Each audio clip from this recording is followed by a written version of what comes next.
what you want. Come feel this sensation. Sliding smooth and low like a secret invitation. So smooth. Every tone whispers soft. Can you feel it? The undertow. Pull me closer, baby. You know where I wanna go. Ooh, feel it, baby, nice and slow.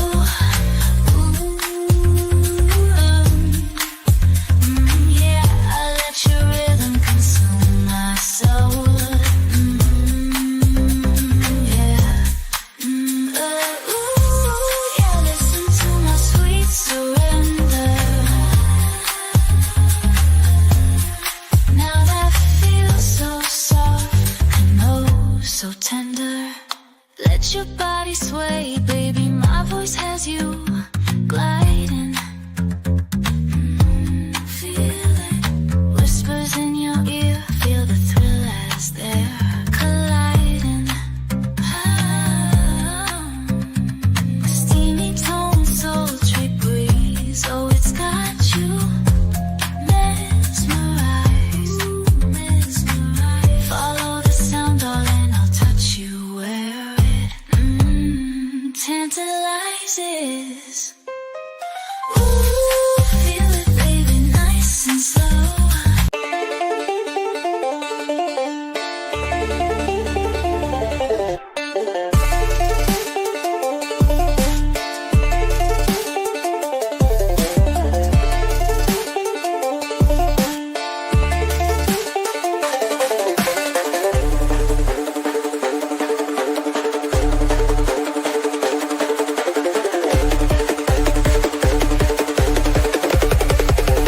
Drop that bass.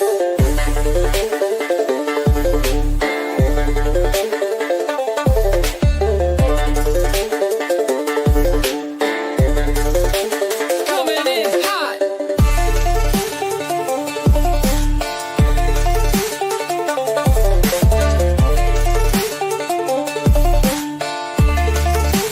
Ladies and gentlemen, Dictionary Diva. You like what you see, baby? Elmo's a man now.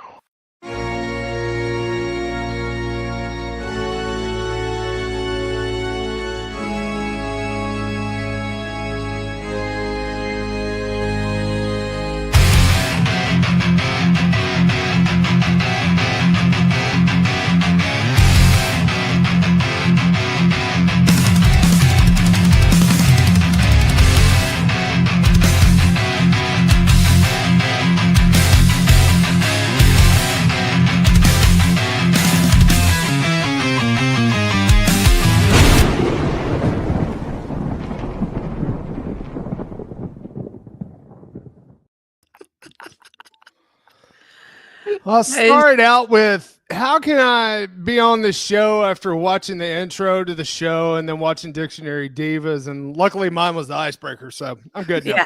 Yeah. Okay. You're good. I'm good. I'm good. Good. You calm now? You're calm? Calm. I've settled back down. Got a little excited. Got a little excited. Well, everybody gets a little excited whenever they see a diva is going to be on. For real. Oh my. Oh my. Lord, y'all. Oh, come on. Tell me Friday, whenever your lovely face comes showing up there, that Chad didn't just go bonkers. It did. I was happy to see chat. I love it. I know. They can't help it. They're just like, oh, it's diva. It's like, diva. Who doesn't know urban dictionary definitions on things? Oh, look at this. Yeah. Welcome to the shit show. Oh my gosh. Every single day. Look, we have new member. A new flavor. This is the first time I've heard you play it. I love this. Such you see, and they're dumber than a bag of rocks. Monday, bullshit. Tuesday, bullshit. Wednesday, what the fuck? And then 4 more days of increasingly stupid, ridiculous, ignorant, boulder, dash, poppycock, bollocks, and fuckery. Yeah, we'll have it all over again.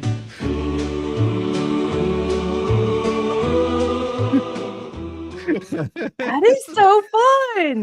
You haven't heard that one? I've Oh, not heard this. Yes. So good. I knew you Love had it. it, but I've never actually seen it in action. So that's really cool. It is. It's one of my favorites. It's one of my favorites. Yes. So last time we did this, we left off. We were going to do an Easter show, but everybody's schedule was so busy that we weren't able to do it. No biggie. That's the beauty of this stream. So where we left off is Kate, just like that, standing there barefoot in a stranger's kitchen next to a woman she barely knew, surrounded by ghosts of a man who had built an empire of smoke and love. Kate realized something deep in her bones. This wasn't about food.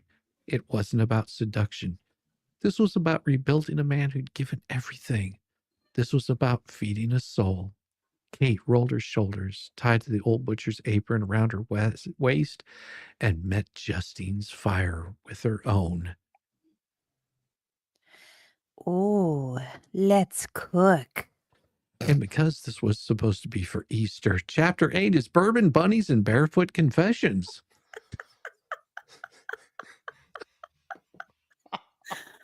Oh, wow. Wow. I can imagine the possibilities. Yeah, so much. So much. The oven door groaned open with an old soul sigh, releasing a fume of maple-laced heat that filled the kitchen like a hymn. Cinnamon, brown sugar, melted butter, bourbon heavy on the nose. It was heady, rich, intoxicating. Kate stood barefoot, that's right, girl, in front of it. Mm-hmm. Cheeks were flushed, but you could not see her face. Sleeves were rolled to her elbows. Whisk in one hand, a smear of vanilla paste across her collarbone like a kiss from a ghost. She looked back over her shoulder and smiled. He's gonna fall apart when he smells this.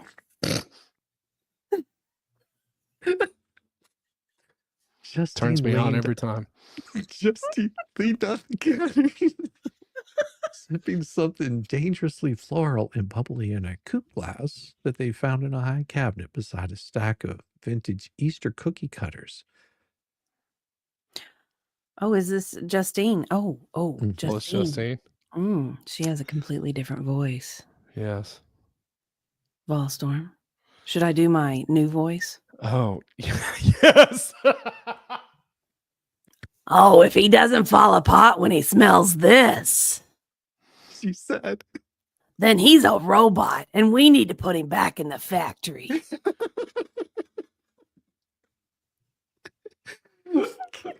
Kate laughed, sliding the casserole dish into the oven. Bourbon and bread pudding sloshing slightly, custard thick, golden between chunks of buttery brioche. Oh, I can't believe Todd wrote this one specifically for heartbreak. Justine's eyes softened as she tilted her glass, watching bubbles dance. Todd knew men, honey, and he really knew Nick. She crossed to the pantry again, this time emerging with a half-dozen ceramic ramekins and a bag of chocolate chips. Oh, shit. Which one is this? Justine. Okay. Now, help me melt these down so we can fill these Easter bunnies. Kate raised a brow. Oh, you're serious.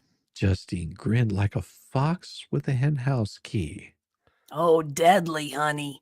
Chocolate-filled hollow bunnies.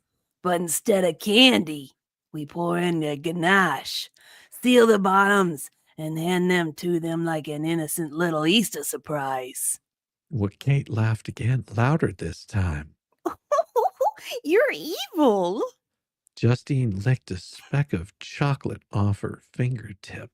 Nah, honey, I'm festive.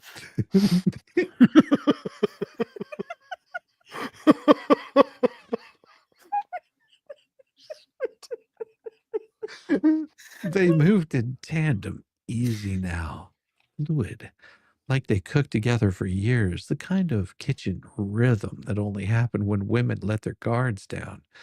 The radio played a soft, jazzy cover of Here Comes Peter Cottontail. And Oh, he's going to come all right. Yeah, he's going to come hard. And somewhere between sifting powdered sugar and spooning warm ganache into chocolate shells, something shifted. They weren't cooking for a man anymore. They were cooking for each other, for themselves, for what they'd lost, what they were learning to love again. Kate was stirring a bowl of lemon glaze when Justine spoke again, voice lower now, almost hesitant. You know, he doesn't let most people in. Nick. Kate kept stirring. Oh, I figured. She said. Justine leaned back against the counter, arms folded, expression unreadable. Yeah, doll, his last relationship, before all this, she didn't leave because of the fire. She left because of him. Kate looked up, eyes meeting hers. Oh, he pulled away? She asked. Justine nodded. Pulled in. Like a dying star. Tried to handle everything alone. Didn't know how to need someone without thinking it made him weak. Kate's lips twitched into something sad. Oh, I've been the girl on the outside of a man just like that. It's like trying to love a locked door. And yet, Justine said, reaching out, brushing a stray curl off Kate's cheek. he let you in, doll. Swallowed. I feel like you need a pack of Pall Malls or something. Hey, if I just had, one of those Virginia Slims, then I'd look classy. Wait a Because minute. it would I thought make you my look- fingers look longer. You know what I'm saying? Wait a minute. I thought you looked familiar. Something unspoken passed between them. Well, why did you really leave the restaurant? Kate asked gently. Justine, she looked away, but not far because she was nearsighted. Because I wasn't enough for him. Kate tilted her head. You mean? No, not like that. Justine sighed. I wasn't enough to cook beside. I was enough to cook beside. Enough to play with, but not real enough to be real with. Not like you, doll. Kate blinked, stunned by the honesty, the rawness of it. Justine smiled again, wicked and warm. Don't get me wrong, doll. I got my own damn worth. I just know when someone's already given their heart to a woman he hadn't met yet. Kate's breath caught. The timer dinged. They moved Ding. without speaking. Kate taking the bread pudding out of the oven together, heat blasting their faces. It's not those blasting their faces. The scent enough to make both of them moan softly in unison. Oh, that smells delicious, doll. Oh, God, that's filthy. Kate said, eyes watering from the sweetness. Justine grinned. We just weaponized Easter. They set the dish down, steam rising like a holy offering. Kate poured the lemon glaze over the carrot zucchini muffins. Little golden domes nestled into the shape of tiny eggshells and arranged them on a tray like jeweled treats. And when the kitchen fell into silence again, it wasn't awkward. It was full, oh so full, of memory, of desire, of feminine magic. Kate glanced up at her co-conspirator, her apron dusted in flour, chocolate smeared on her wrist, and said, Thank you she said quietly. for sharing this, for trusting me. Justine shrugged. You love him, doll. I don't have to like it, but I'd been an idiot to fight it. She crossed the space between them just close enough to make Kate's breath catch. You break him, She whispered, eyes locked on hers. and I'll put you in the smoker. Kate smirked. Oh, deal. Then, without ceremony, Justine reached down, grabbed a still warm chocolate bunny, held it up like a sacred relic. To resurrection, doll. He said. Kate took one too. Oh, to sweet revenge. Well, they clinked them together in a hollow chunk, echoing off the cabin walls. Outside, the lake shimmered like stained glass. Inside, two women stood side by side, fierce, imperfect, wholly in their own damn right, and waiting for the man who needed them more than he knew. Chapter Hi, 9. it's Chapter so 9. hot in here. So hot. First thing, we got chapter 9. You want to take over there, Volstorm? Yeah.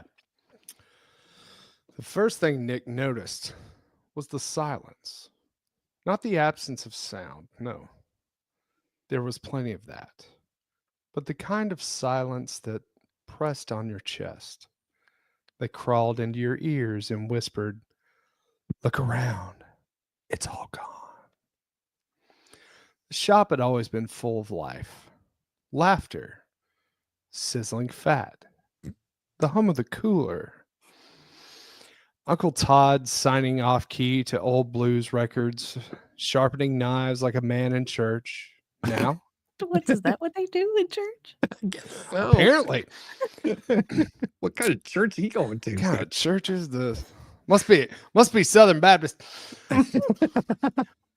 Now there was nothing but the acrid sting of burnt wood, scorched metal, and a grief that settled deep in his lungs. It's called black lung. Hold on, doll. I got a cough for a second. Hold on. Got a cough. Got a cough. I'm gonna go down to the deli and get some pastrami. He stepped over the caution tape without thinking. Boot crunching glass, heart stumbling in its own rhythm. The front counter was blackened, warped. The tile floor was cracked and smeared with soot. The photos that had once hung proudly along the brick wall now blistered beyond recognition. Even the chalkboard sign, the one that had once boasted smoked brisket, USDA certified tender. Ask Nick for his rub or any other kind of rub you need. It was half charred, the message lost in the ash. Nick swallowed hard, his throat thick, as if he had just gotten out of prison. Ew. He moved slowly through the wreckage, like a man walking through the bones of his own memory. The smoker had collapsed on itself. The butcher case was shattered. The ceiling above the back prep room had caved slightly, exposing beams like broken ribs. Todd's apron still hung on the back hook, smoke-stained, untouched. Nick stared at it like it might lift his arms and hug him one last time. He should have felt rage. He should have felt loss. But all he felt was the pull. Not toward what was gone, but toward what was waiting. 2 chicks. What? 2. Oh. 2 chicks at the same time, man.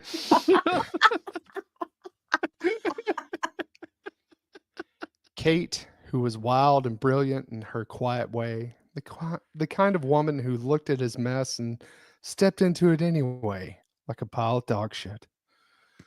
Who didn't flinch, who offered steadiness and fire all at once. And then there was Justine, the tempest, the tease, the keeper of the past, and the one woman who had known him before he became the man he was now. She had loved him once, maybe still did, and he, God help him, needed a threesome. What? Not in some fantasy brochure way, in the way that made him ache, in the way that made him need, in the way that he needed both of his balls taken care of at the same time. He had tried to compartmentalize it, to tell himself he would pick, that it would make sense. But nothing about this made sense. He needed Kate's stillness. Is he Justine's Mormon? spark. He possibly was a Mormon. He might have been. He wanted their laughter in the kitchen and their mouths all over him. Wow. Their hands, both of them, undoing him from different angles. Jeez. Wow. He leaned against the burned out frame of the butcher's counter and covered his face with both hands. He should feel shame, but all he felt was the bulge in his pants. For connection, for closeness, for the kind of vulnerability he had been trained to bury. First by a father who never stayed because he had to go to the store to pick up some milk, and an uncle who taught 30 him how to years cook ago. pain into something beautiful, which explains Justine. Hmm. But now, standing in the middle of the ruin, he didn't want to be strong. He didn't want to fix. He wanted to be held from both the back and the front. He wanted two mommies. Yeah, baby. He wanted two mommies. Two mommies. Nick let out a slow breath, hands dropping to his sides, soot smearing across his palms. But he wasn't going blind. The shop was gone. Todd was gone. But something else, something wilder, messier, more alive, was waiting for him in a kitchen 2 hours away.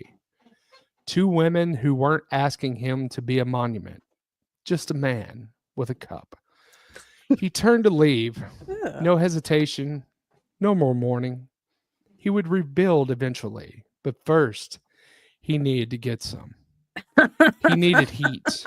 He needed sweetness.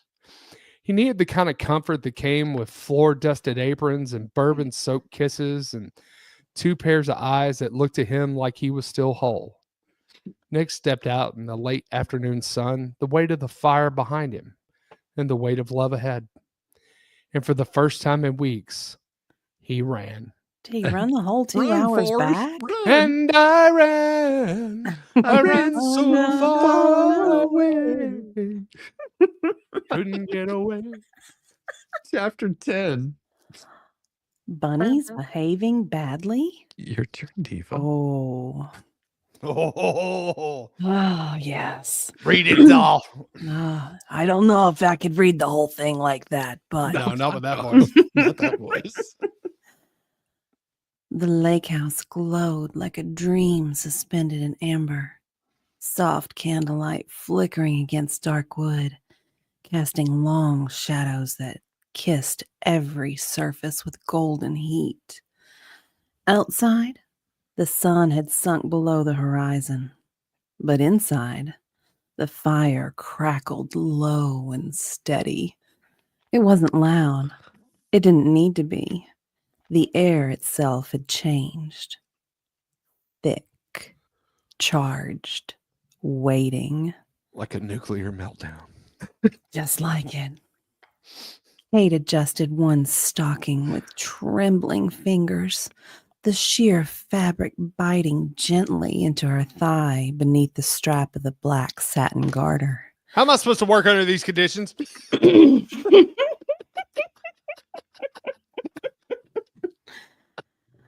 The bodysuit she wore, deep V, scandalously backless, felt like it belonged to someone else.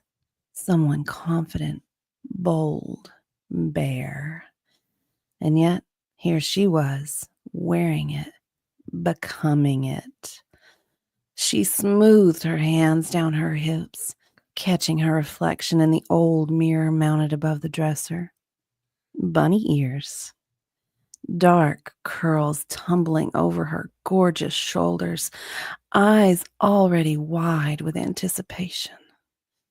Behind her, the door creaked open. God damn!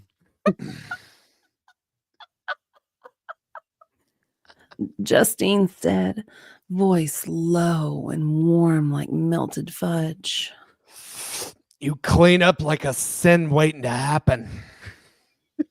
Kate turned, heart skipping. Justine stood in the doorway, leaning one shoulder against the frame, arms crossed, eyes dark with admiration for something far more dangerous. Her red velvet bodysuit was cut even higher, hugging her waist and lifting her breasts just enough to dare gravity to try its luck. Her bunny ears sat tilted at a wicked angle, and the black choker around her throat made Kate's mouth go dry. Oh, look at you. Kate murmured, taking a slow step forward. You're so devastating. Well, I tried, doll. Kate moved closer, close enough to smell her. Spice and sugar and something faintly floral. Close enough that her breath hit. Massigill. Wow. Oh, God. Ew. Oh, it smells like roses down there. What did you use? Summer's Eve, huh?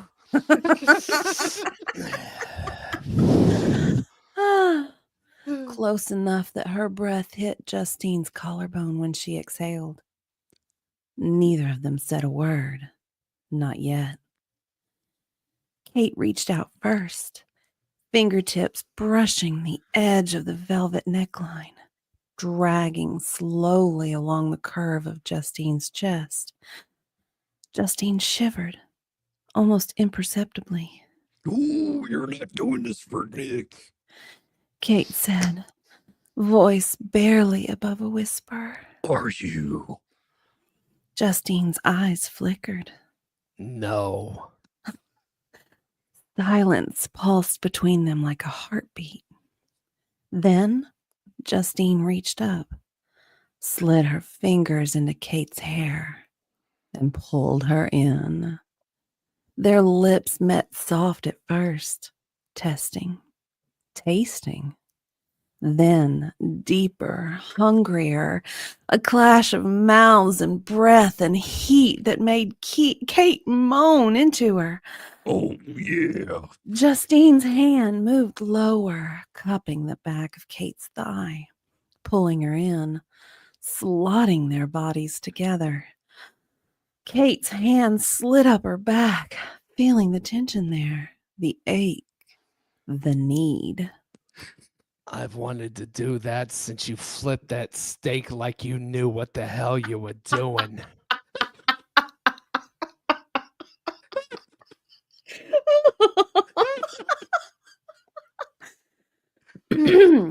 Justine murmured against her lips. Kate laughed, breathless. Oh, yeah. Shut up. Let's do it again. And Justine did. The kiss turned molten, fingers tangling in satin, nails biting skin, their bodies arching towards each other like magnets too long denied. Kate gasped as Justine's thigh slipped between hers. Wow, oh my God, grinding up just enough to make her hips stutter. Justine's mouth trailed lower, jaw, neck, shoulder, toes, licking the line where the strap met skin. You like that, doll? She whispered, teeth grazing skin.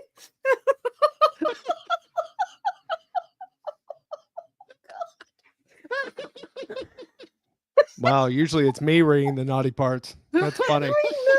I know. I think this is the most scintillating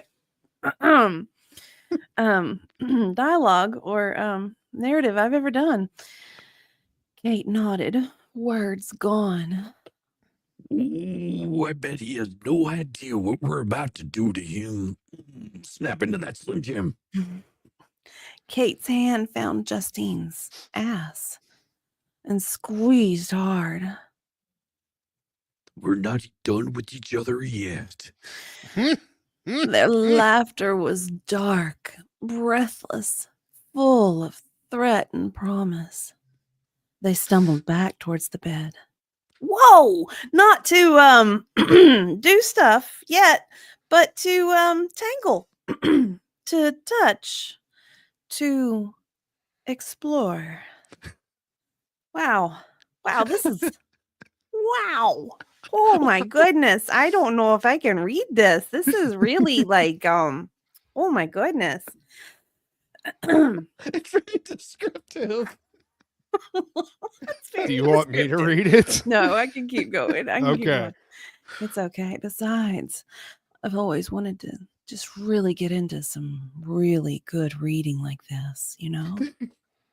It has a name for it. Did you I had a friend at work tell me the name for this kind of work. It starts with a C and then it ends in literature. Yeah. Yeah, I didn't know that was the name of it, but it is. What it's called, but okay. Yeah. That's what she called it. C literature. Yeah. No, it's called something else. But yeah, I get you. Kate straddled Justine on the edge of the mattress, rolling her hips slow and teasing while Justine's hands mapped every curve like a butcher cataloging the best cut. God's all, you're addictive. Justine breathed. Ooh, you taste like trouble. Kate whispered back, licking a line behind her ear. They kissed again, slower now, more deliberate, as if memorizing each other was part of the recipe.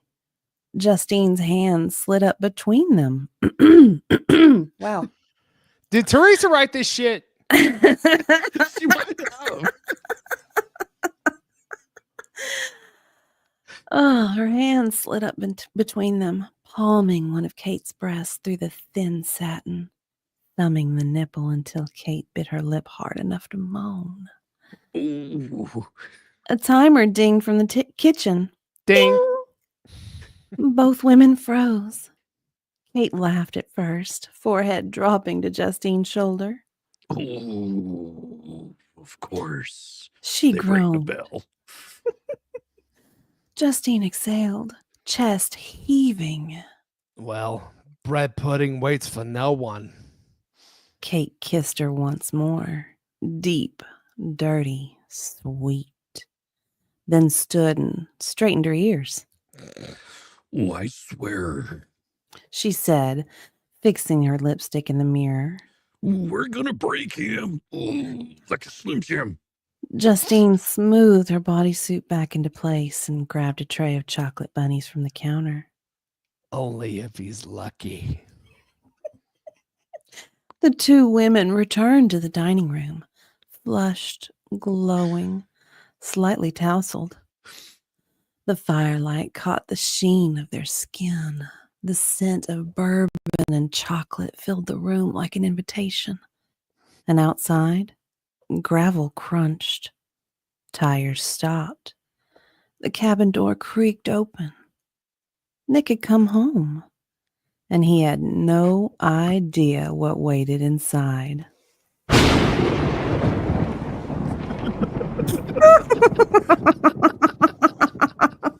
Oh, I didn't know y'all were preparing fish. Whoa. Where are you, brother? Where are you? Come on. Come on. Yeah, come up. We need y'all on for this so Oh, bad. God, we Yes, do. we So- do. Holy cow. Nick stepped through the door of the lake house with a weight of ash still clinging to his skin. The heat inside hit him first. It was soft, golden, and full of something almost holy. Candles flickered on every surface. The fire whispered in the hearth. And when he saw him, Kate, Justine, waiting, wearing next to nothing and everything all at once. Kate was perched on the edge of the dining table, legs crossed, one heel dangling, the black satin of her bodysuit clinging to every curve like it had been painted on. Her bunny ears twitched when she tilted her head to look at him. Smirking softly, Justine leaned back against the table beside her. Red velvet hugging her hips, her legs parted just enough to make his mouth go dry, but yet wet at the same time. They were still poised. Predatory little animals. And Nick, for the first time in weeks, forgot everything that hurt because all the blood had left that part of his body. Yeah, no shit. Hey, you butcher boy. Justine said, voice dripping with slow tectonic heat. Kate stood and walked towards him in deliberate steps, those heels just tapping softly on the hardwood. Oh, are you hungry? She asked, reaching up to pull his coat off his shoulders. Because we've been cooking. Nick swallowed, letting her strip him down slowly. First the coat, then his shirt, each button undone with maddening care. Her hands were warm, sure. When they slid across his chest, he leaned into her like a man starved. Justine moved in behind him, pressed her body to his back, and what is that? Her lips brushing his neck. We made dessert, doll. She whispered. But you're the course we're really craving. Kate finished, eyes glittering. Nick didn't speak. He couldn't, not with something poking him. Kate pulled him up to the table, guiding him to the center of the room like a prize being unwrapped. He let them because he wanted to be unwrapped, wanted to be devoured. Kate pushed him back gently into the chair, straddling his lap without asking. Her thighs gripped him, her hands braced on his shoulders, and Justine dropped to her knees beside them, her hands moving up Nick's thighs with slow intent. Kate kissed him, and it wasn't sweet. It was wild, open-mouthed, claiming. She ground against him slowly, lips parting only to gasp when he grabbed her ass and pulled her closer. Justine's fingers toyed with his belt, her mouth tracing a path along his stomach. Nick was unraveling, and they were orchestrating it. Kate pulled back, breathless. Oh, are you okay? Nick's laugh was low and broken. I don't know what I did to deserve this.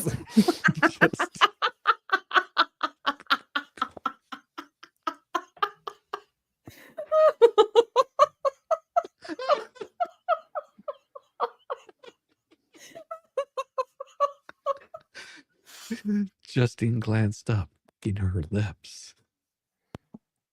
You showed up, doll. That's all they needed. Kate kissed him again, deeper this time, while Justine freed him from his jeans. Fingers and tongue working together in perfect sync. Nick's head fell back, groaning as Kate bit his lower lip, grinding down with purpose, while Justine tasted him slowly, deliberately, like she was savoring every reaction. Nick's hands roamed, unable to choose, gripping Kate's waist, threading into Justine's hair. They moved as one, a rhythm of mouths, hands, and hips. Go for the one that could do the most damage. It's not a video game. Look, there are sensitive parts down there. I'm just saying. Oh my God.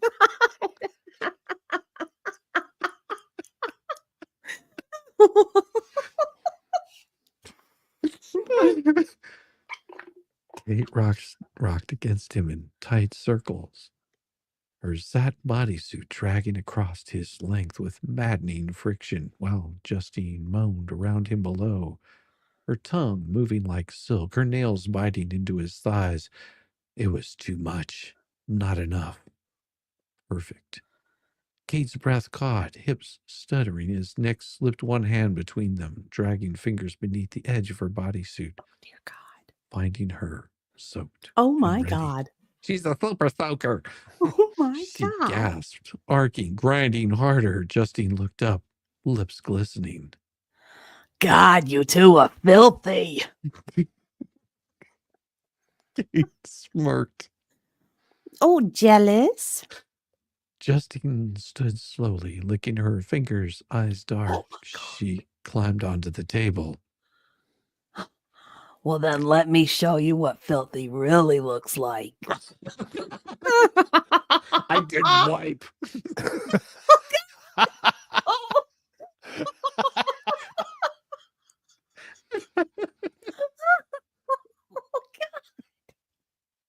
Hopefully she did. Oh, my Kate That's slid not off. chocolate. Ew! God. I thought you were filling those with ganache. Oh. Kate slid off Nick's lap and followed her, climbing onto the table beside her, crawling forward until the two of them met in the center. Nick watched, breathless, as they kissed, hard, open, hungry. Their hands tangled, fingers slipping under straps as soon satin was sliding off her shoulders, velvet pulled down to expose skin flushed and glowing. Kate rolled Justine onto her back, straddled her hips, grinding down in slow, deliberate circles. Justine moaned, her head tipping back, thighs parting. Nick couldn't move. He was in utter shock. He couldn't blink. He couldn't breathe. Kate looked over his shoulder, eyes locking on him. You coming, Butcher? He probably already did. He stood, undressed the rest of the way, and climbed onto the table, into their fire. Ow. The next moments were all hands, mouths, and gasps, bodies tangled, limbs entwined, chocolate from every dessert smeared across skin and licked clean in slow, lazy strokes. Kate rode him while Justine kissed her neck from behind, whispered filth into her ear that made her tremble. Nick held her, tight eyes locked with hers, while Justine's fingers slipped between them, guiding, coaxing, commanding. The table creaked beneath them. Candles flickered wildly. You realize And that if we had read this on Easter, all the 50% off chocolate would have been gone in a second. I Yeah. know. Yeah, and I kind of feel bad because like the audience can't see my reactions to this. Well, And that's your fault. I That's part of the fun. there's a lot of this. There's a lot of this. And there's some of this like, oh my God. I think Diva needs a Benadryl. You're laughing. She's awful flush. I mean, very flush, Okay. but not from the story. Well, maybe it is from the story. Oh my God. Oh my God. And when release hit, it hit all three of them at once. A perfect collapse of tension, breath, and sound. Raw, ragged, real. And they stayed like that, tangled on the table, the room thick with the heat and sweetness, the scent of chocolate and sex settling into the walls like something sacred. Kate stroked Nick's hair. Justine kissed his chest. And Nick, well, he finally breathed again because blood came back to his real head.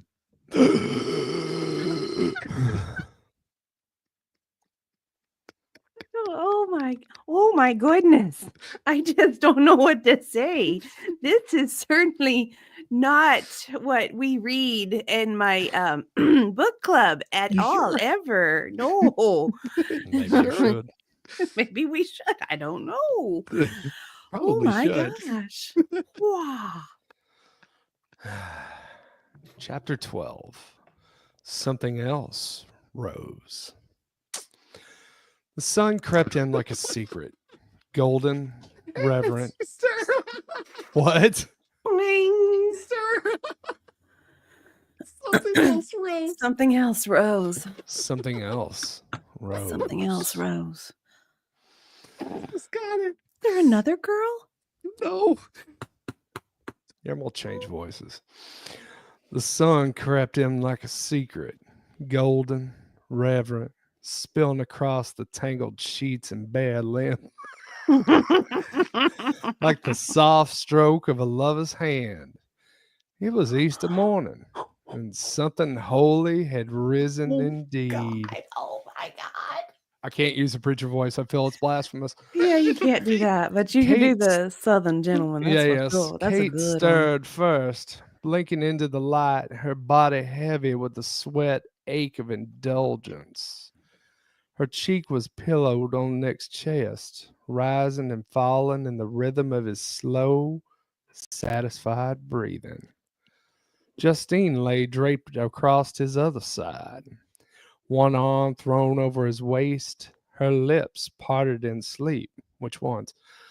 A soft smile still playing at the corners of her mouth, and the room smelled like them: sweat, skin, chocolate, bourbon, sex, Oh, and peace. that smells sexy. Kate turned slightly, brushing her fingers along the curve of Nick's ribs. I keep feeling like these are cannibals. They could be. It might just be. Her lips pressed a soft kiss just beneath his collarbone. He shifted under her, murmuring something unintelligible as his hand found the small of her back, pulling her in tighter without ever fully waking. Mhm. Came a muffled voice from the other side. Justine, Happy Easter. she croaked, not bothering to open her eyes. Praise be and pass the coffee. Kate chuckled softly, her voice still husky from the night before. Oh, I think we are the coffee. Reminds me of the Folgers commercial with the brother and sister. Oh, jeez. Love that commercial. That's hilarious. It was so sweet. Till the parents came in. Ah! Ow. Justine cracked one eye open, surveyed the scene, and smirked. Justine. And look at that. Something else beat the sunrise. Kate followed her gaze. Nick had, indeed, Oh, risen. oh, jeez. Slow and steady beneath the sheets, thick and warm between them, evidence of both dreams and need. Kate bit her lip. Oh, jeez. Justine licked hers. Nick groaned. Are you two not allowed to look at it like that the first thing in the morning? Kate grinned. Why not? Justine rolled over, propped herself up on one elbow. It's Easter, babe, and your little resurrection there is practically a miracle. Nick reached down and pulled the blanket higher. I hate both of you. Kate leaned in, brushed a kiss over his jaw. No, you don't. And she was right. Because a man doesn't lie still between two women who have wrecked him and rebuilt him, who've cooked for him, cared for him, climbed on top of him and inside of him, I mean his ribs, What? and felt anything but completely, irreversibly undone. They spent the next hour curled together, not rushed, not ravenous, just skin on skin. Kisses between laughter, fingers tracing circles into morning-worn flesh and other parts into the unknown. Eventually, Justine got up first, grumbling about needing caffeine and muttering something about Jesus needing to rise a little later next time. Oh my gosh, the blasphemy. Holy. Oh. Wow, AI. God will Wow. smite AI. Oh. Kate stayed behind, tangled in sheets with Nick, her hand resting over his heart. Are you okay? She said quietly. Nick turned to her, brushing his fingers down the line of her hip. Oh, yeah. Better He said. man. But something in his eyes told her the afterglow wasn't the end. Just thinking. He added. Oh, about what? Nick exhaled. Oh, the shop, the land. What comes next? Kate nodded slowly. What does come next? You, if you play your cards right.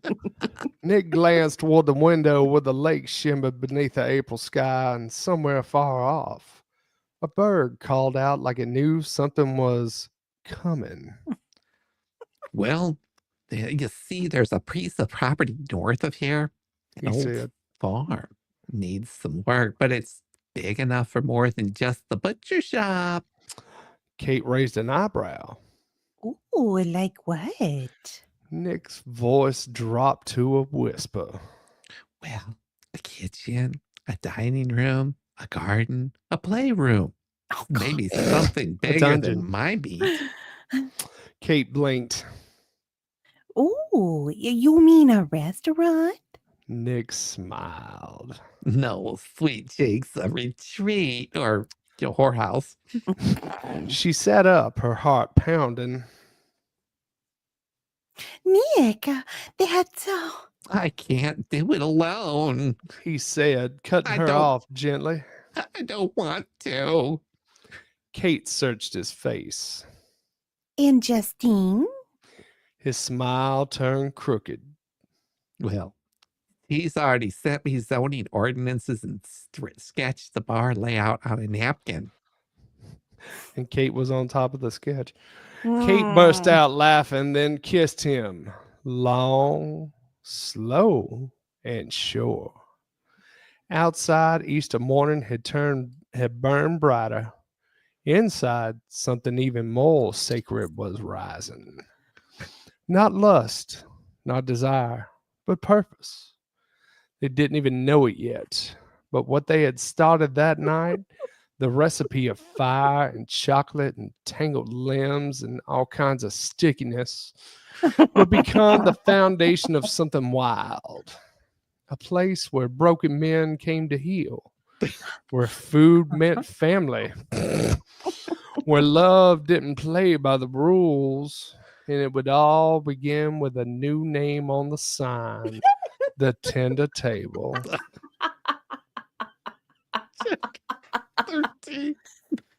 The last bite. Oh, the last bite. Mm. The lake house was quiet again, but it was different kind of quiet now. No longer charged with anticipation or heavy with longing. Now it pulsed with closure, the soft hush of a space that held too much heat, too many moans, too many whispered dreams to ever go back to being just a cabin by the water. Kate stood in the center of the kitchen, barefoot again, apron folded neatly on the counter. The empty ramekins from the bread pudding were soaking in the sink. The chocolate bunnies were gone, devoured. Her lips still tingled from where Justine had kissed her goodbye before heading out to pack the car. Go to back to car. Nick stood at the doorway, duffel bag slung over one shoulder, looking like he was memorizing the space. And maybe he was. This kitchen had seen his first heartbreak, his first resurrection, his first real surrender. And now it would never be quite the same. How are we going to get those stains out the walls? Kate turned toward him, fingers toying with the edge of a linen napkin. You sure you're ready to go? Oh, Nick didn't answer right away. He walked over to her instead, slipping an arm around her waist, pulling her in close. I'm not ready, He murmured. but I'm going anyway. Kate nodded against his chest. Me too. Justine's voice called from the back hall. If either you sentimental idiots makes me cry, I swear to God, I'm leaving your asses at the new place to sort out the plumbing alone.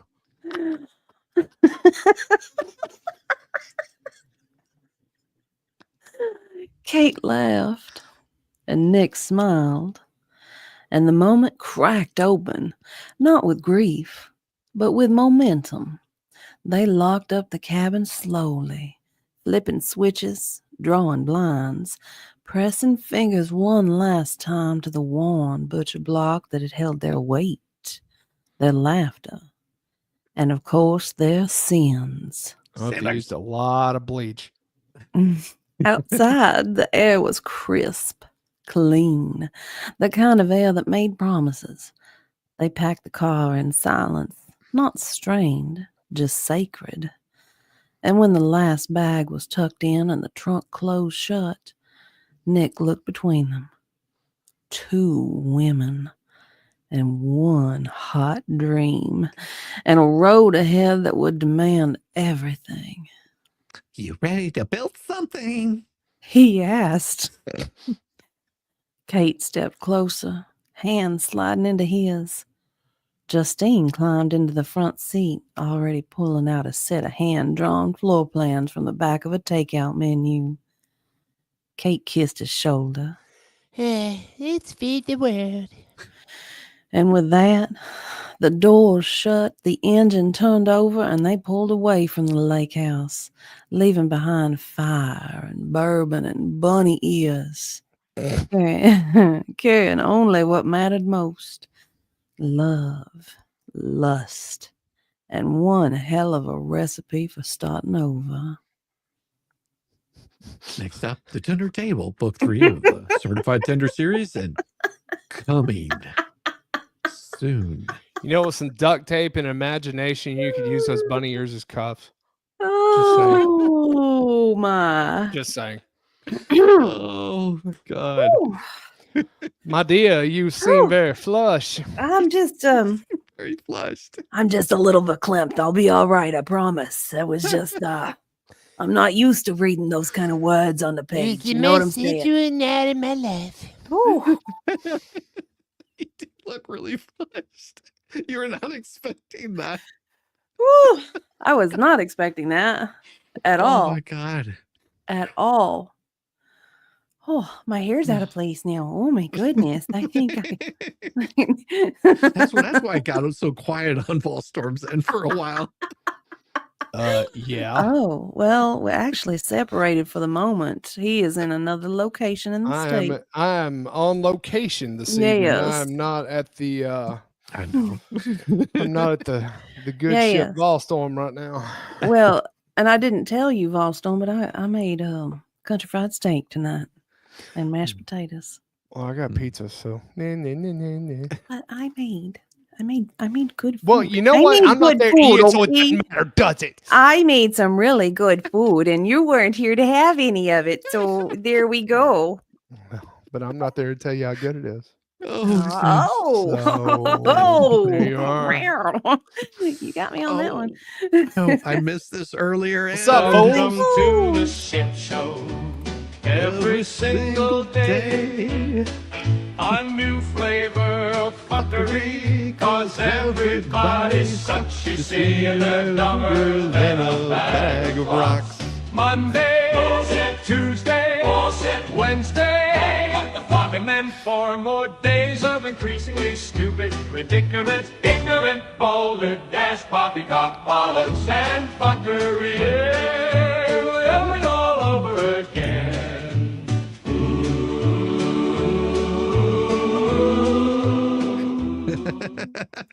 And Jay, help coming in. If my parents catch me listening to this stream, I may not get my allowance. Well, This is why you should wear headphones.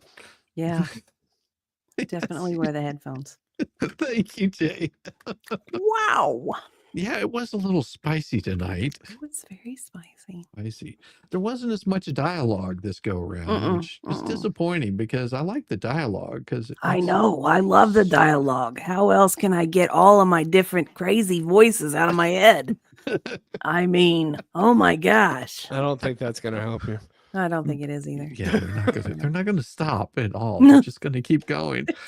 I'm gonna find new voices. Oh yes.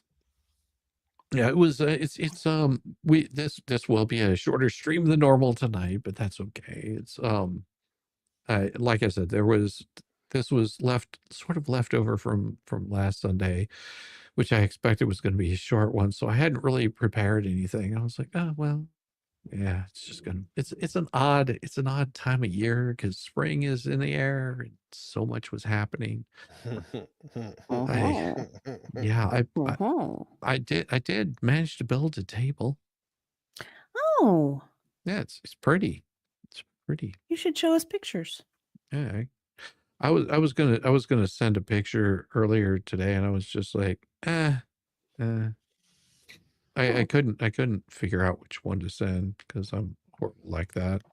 It wasn't a butcher block table where it supported 3 different people on it. No. Oh, that's pretty. Yeah. I love that style. Yeah, this was just all leftover wood from my brother-in-law's outdoor project, and I stained it with some maple, or not maple, but walnut stain, and then it was just some leftover stuff I had sitting around. It's for the nephew, so he's going to be getting that sometime next month, I believe, whenever we're there again. So nice. But yeah, it'll be good. It'll be good. Yeah, I just sort of threw some spare parts together, and he was just like, "Ooh, I like that. Can I have that?" So he's in college, and I was like, "Yeah, sure." It almost looks like, what is it called? Shoshugi bond? Shoshugi bond. No, I do Shoshugi bond, but that's usually I do that a little bit differently. And Shoshugi bond leaves a little bit of a warp to it, so there's an uneven surface. I mean, you can sand a good portion of it out, but with this, I wanted it to have that nice dark walnut stain. That's and then pretty. Of course, the base of it is just a piece of plywood with some burled maple that I had left over from my old space down here. There used to be like a low shelf that was covering up a pipe that's no longer there. It's a long story. Because whenever it flooded, we had all that destroyed. Got a shelf covering up the pipe. Covering up a pipe. Yeah. That makes me think of like the Dunlap, know, like the Dunlap shelf that fellas carry. Women have a muffin top, you know. They call it, so the guys, they call it a Dunlap. A Dunlap, yeah. Yeah, it Dunlapped over my belt. I think I've heard that called the tool shed, you know, because it keeps the tool protected. The overhang.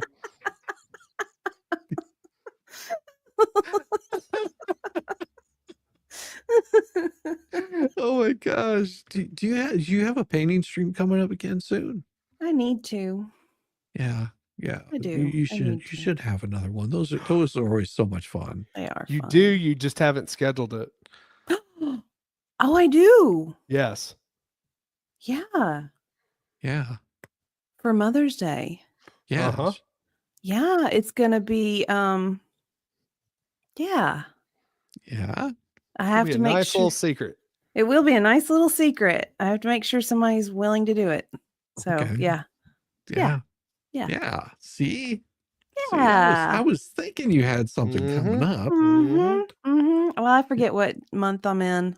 What time? Well, let's see. Next week is May. And then the following week will be Mother's Day. Yeah, then that means that's soon. Oh my Yes. gosh, yeah, it is because It's we're doing May that 11th. 5K. It's the second week like of that. May. Yeah, we're doing that 5K next week. Time And that- flies. So if I'm dead, you'll know why. Yeah. I used to sign the family up for these 5K races. And then after much protesting, I kind of stopped doing it. But now everybody's like, I think I want to be a little more active again. I'm like, okay, signing you up. We're doing it. Yep. 5K is not that bad. It really isn't. Because I think the last 5K we signed up for, it was like 22 degrees outside. Oh. That was cold. Oh, That was a bad one. sucks. Yeah. Well, my wife did the Cooper River Bridge run. They have that in South Carolina every year. Oh, nice. How many miles is that one? It's I think it's a full marathon. Oh. 'Cause wow. That's a long run, but you can do like a half marathon in that. I think my wife did like either the half marathon or she did the the 5K portion of it. So you can like section it off and sign up for what you want. Yeah. Nice. Very nice. But I think that's a full marathon. But she went one year. I drove her up there. She was like, "You sure you don't want to run with me?" I was like, "Oh, hell no." Yeah, no. I'm sure I'll skip. She was like, "I mean, you can run this." I was like, "I know I can run this, but the problem is you can't." Oh. And I mean, I'll be keeping pace with you, and like then I'll get exhausted because I have to shorten my stride down. Because if I run my normal speed, I can make distance, at least 2 feet per second. And those little legs Wait a move second, really fast. Shizzy. I thought you were yeah. Hey, them little legs can move. I Yeah, got those little legs can move. I I'm gotcha. telling you. Just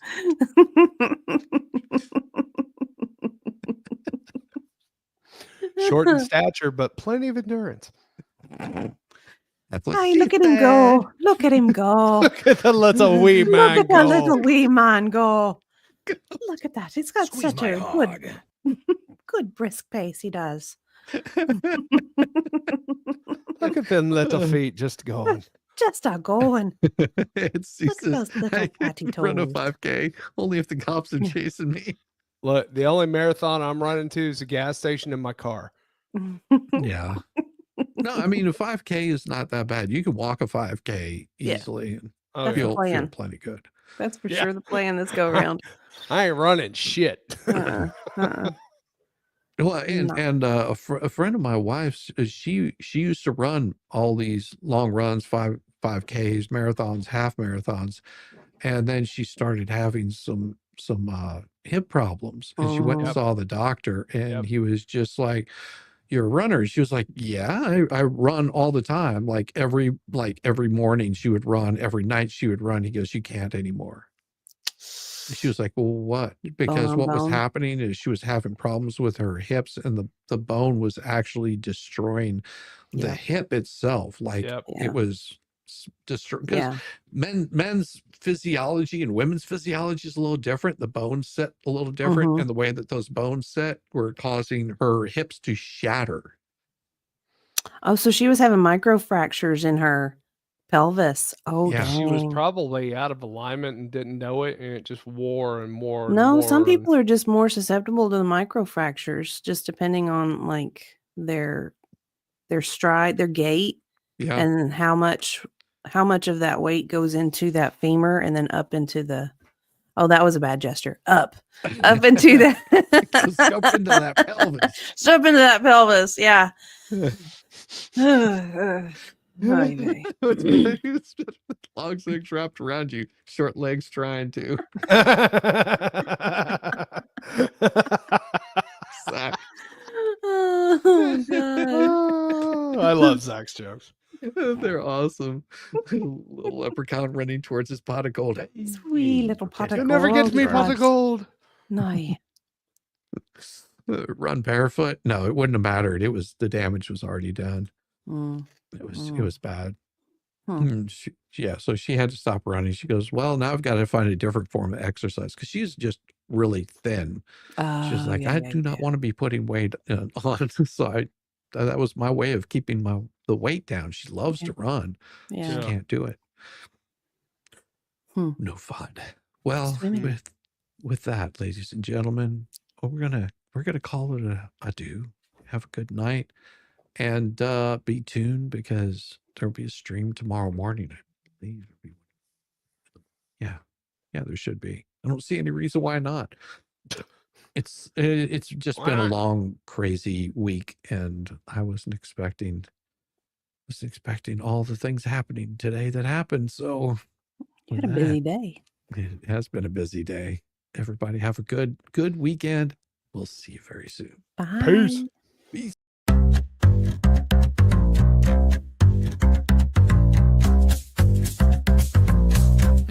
Oh, I know what you want. Come feel this sensation. Sliding smooth and low like a secret invitation. So smooth. Every tone whispers soft. Can you feel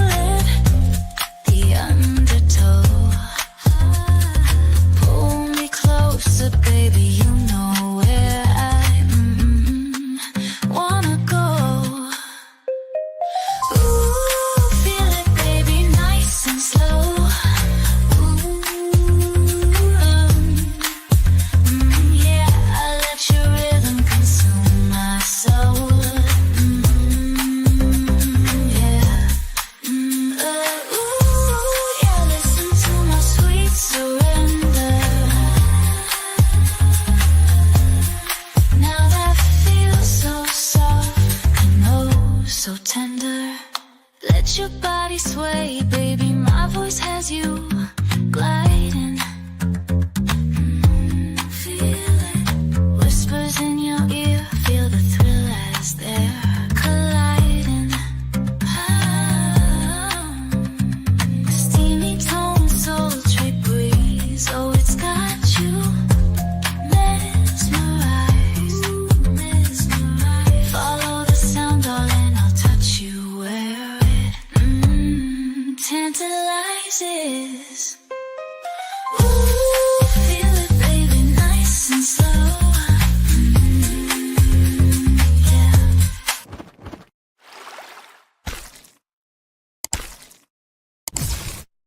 Time for some baby goats.